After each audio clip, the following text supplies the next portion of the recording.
Welcome back, everybody. It's Ralph with Pondscapes out in Scottsdale, Arizona, where we are back into the triple digits. Yay. We are on a cool little project in this beautiful backyard that used to house a swimming pool where we're putting a pond. So we'll have to get back to the layout because Tevin ruined everything. My biofall was set perfectly. It's what he does. But what we have to do right now, this was like an upper patio area, planting area behind what was a swimming pool right here, really shoehorned into this backyard. Now, we've got a new homeowner, and him and his wife love the idea of a beautiful little pond and waterfall, but that pool that used to be there was kind of stopping that from happening. So they got that pool jackhammered and backfilled, and here we go. We're gonna put a pond and a waterfall right here.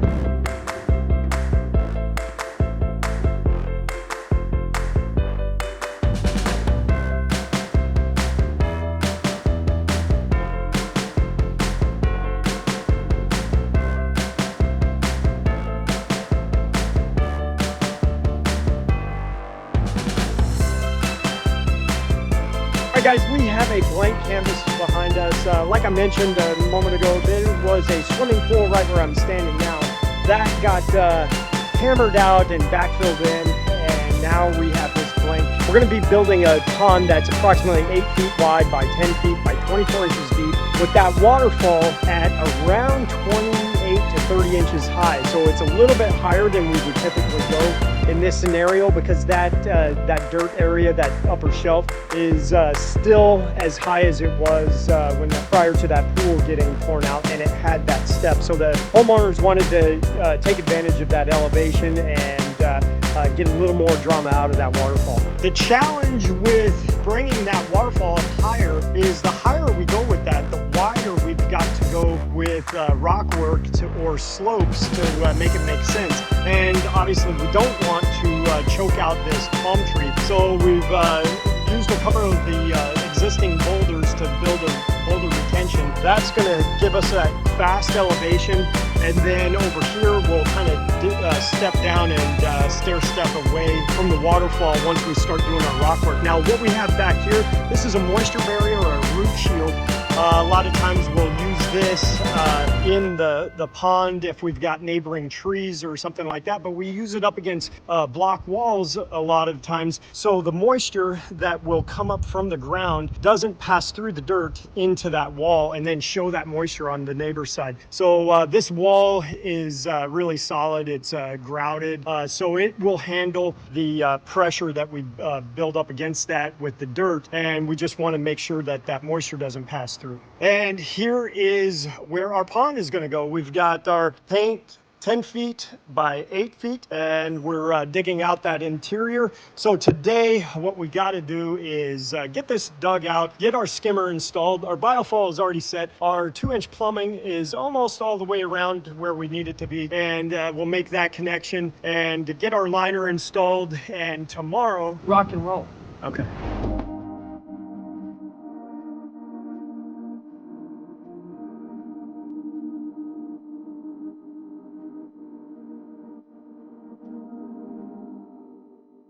Okay, guys, on top of it being 100 some odd degrees, we've got some concrete that the pool demo team did not get out of here for us. So we've got to be another 14 inches lower at this grade than we are, and this is in our way. Now, we had to relocate our skimmer. Our skimmer was right here, and we shifted it over, and right here, the back of that cut is that big piece of concrete, so that old pool shell came up vertical right here. So we were able to get the depth we need back here, but working off the front of this entire painted outline, we've got to go down another 14 inches. So, Tevin, your wishful thinking look does not give me a lot of confidence. My faith is weak.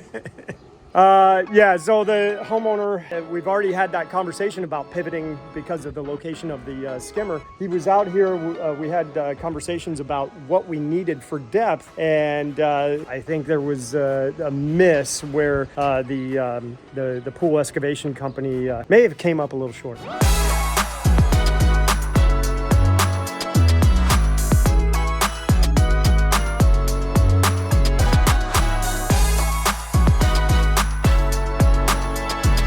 Okay, so we had our challenges yesterday when we were digging and running into the shell of the pool. Not a big deal because everything behind this shelf is I can dig straight down, and we're pretty much at our full depth that we need to get that skimmer to sink in right here. And then this is no big deal. We're going to have a shelf anyway, so we'll clean all this up. I roughed all this up before we left. I wanted to see what kind of mess we were going to get into if there was a bunch of concrete debris buried in here, which it's okay, not a big deal. So we're going to finish cleaning this out, and then we brought some quarter minus to shade the shelves and the floor, and some rock pad to throw over here against this side because that's we've got some concrete footing in there, some roots. We're going to trim all that stuff out, but then we'll put that heavy duty fabric over there just to add some extra protection.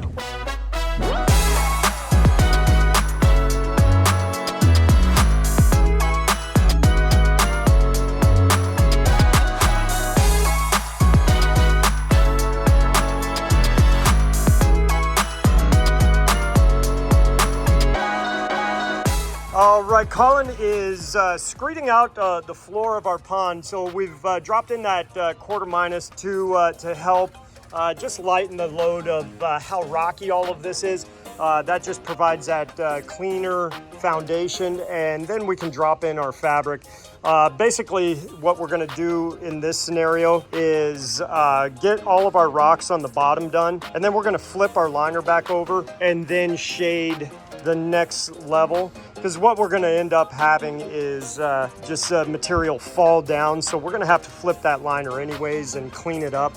So we'll just wait until it's time to flip that liner, clean it up, and then also shade in that next elevation. So one thing that Colin is doing also with shading this, he's going to provide a slope for that quarter minus to go a little bit lower on one side or the other. That way, when it's clean out time, we can drop in the pump and we'll see where the low spot is, because it'll be a deeper pool of water on one side or the other, and then we can just pull some gravel back, drop that pump in that area, and then wash everything towards that end.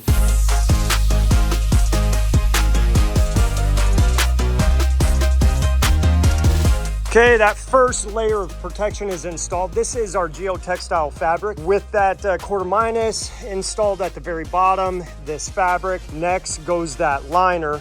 And then we're gonna actually put more fabric on top of that liner. That helps us in two ways. Adds more protection for that liner, for the rocks that we're gonna set in, because we're gonna set in some good sized boulders on top of that liner. But the second thing, the benefit of it is it helps reduce the reflective heat coming off that liner. This fabric will help absorb that and keep us from falling down and dying in there.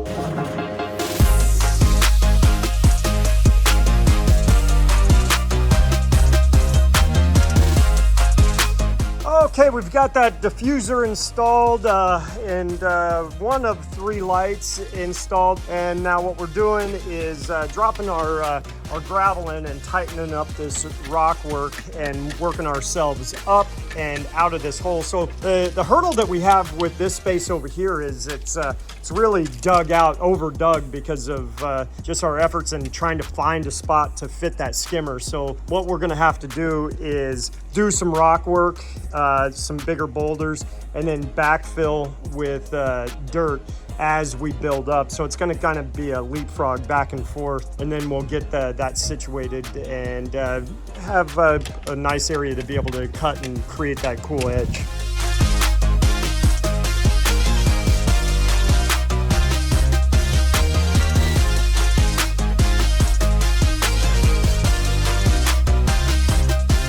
Okay, we just got here on site, and one thing that I want to show you is something pretty crazy. So our temperatures right now are getting up to 111 yesterday right here in Scottsdale. And this area where we're working, this has actually a swimming pool was right here. So the contractor came in and backfilled and put a bunch of dirt and compacted that dirt.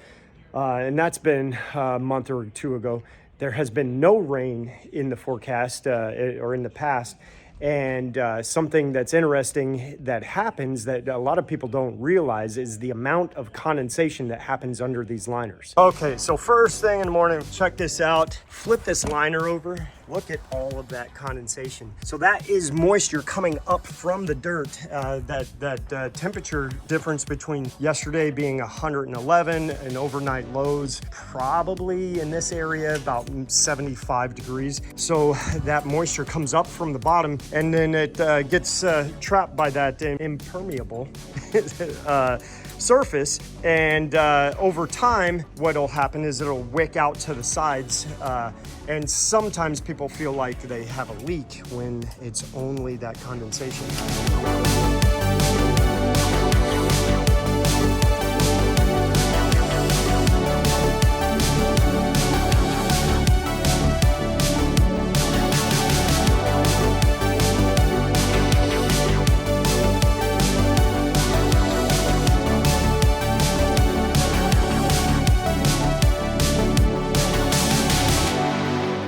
Okay, it's barely 8:30 in the morning and it is already blazing hot. I just got finished hooking up the liner to the biofall, dropped in that big rock. So now we're at a point where we're just gonna create this waterfall, finish the rinse down process, start filling the pond, and calling it a day.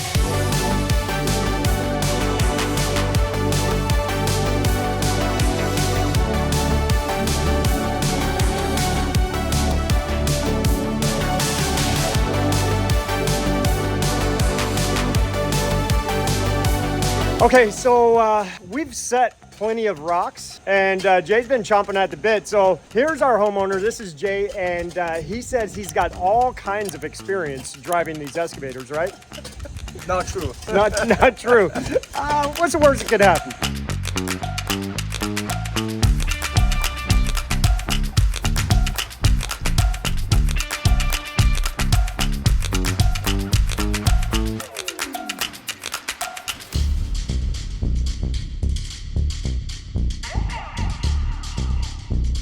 Okay, Tevin, no pressure. We haven't even test ran it yet, and Jay and his wife are standing right there. Your fault. All right, Colin, what do you think? Did we do a good job? I don't think it was just good. I think it's freaking great.